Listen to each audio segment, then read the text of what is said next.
You're flying down that track, 80 miles an hour, you hit a curve, all of a sudden you're 15, 20 feet up against the wall, pulling up to 6 Gs. 6 Gs. I weigh 200 pounds. That's 1,200 pounds squashing me against the wall. Feels like a polar bear on my chest. And see the exit way down there's like, trying to drive through. And it's not smooth, okay? It's bumpy. It's double vision the whole way down. Just like that. You cross the finish line. How are you going to stop? You got no brakes. Well, you force yourself to sit up on the sled, and as soon as you do, boom, you get thrown back with this 80-mile-an-hour wind. You grip in front of the sled, you dig your heels in, you slow down, slow down, slow down, stop. It takes 200 yards to come to a stop, 2 football fields. And you step off that sled, and as soon as you step off the sled, the adrenaline rush hits you. The fear hits you like a sledgehammer. I'm never doing that again. That's it. I quit. I'm going back to soccer. I was a soccer player. I mean, soccer's soft. It's warm. You don't get killed in soccer. What was I thinking? Why do I do luge? Why do I do ping pong or curling or something like that? And you want to quit because it's scary. Fortunately, there's a walkie-talkie at the finish line. There's a bunch of walkie-talkies. You see, there's coaches up and down the track. And my coach, he's a 4-time Olympian, 3-time world champion from Austria. This guy's the best of the best. He's the Michael Jordan of luge.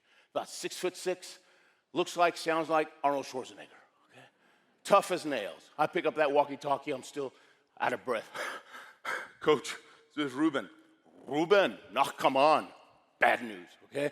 Ruben, you must point your toes more. And Ruben, put your head further back. Ruben, you were so late on curve 6. You must steer harder, curve 6. And Ruben, relax, relax. Be one with the sled. Have fun. Click. Fun, man. Man, how are you going to have fun when you're scared half to death? You started when you were 5 years old, for Pete's sake. He's nuts, man. Coach is nuts. He's nuts, but he's right.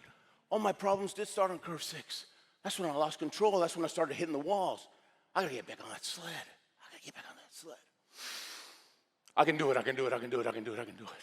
I'm a winner. I'm a winner. I'm going to the Olympics. I can do it. I can do it. Sometimes I got to give myself a pep talk for 15, 20 minutes until finally the belief kicks in, the courage kicks in, and you say to yourself, man, I will get on that sled. And when I do, I'm pointing those toes, head's going back, I'm steering harder, harder, harder on that curve 6. I'm going to relax and look out. I'm going to have my best run ever. And I did. I did. I never would have made it to the Olympics without Coach. You know what he does for me in 15 seconds on that walkie-talkie?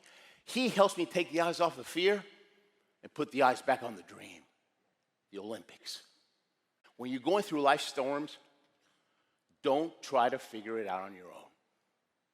Because when you're down, when you're depressed, when you're stressed out, you'll always take the easy way out, and you'll regret it later.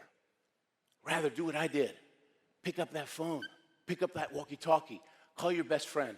Call your best buddy. Call your husband, your wife. Call somebody in Atlanta. Call your favorite staff member. Call somebody that loves you, somebody that believes in you. Somebody get you back on track. Somebody get you back on that sled. Somebody get you to focus on the dream instead of what's giving you fear. Somebody get you to keep on keeping on. Because if you quit on your dream, you'll regret it all your life.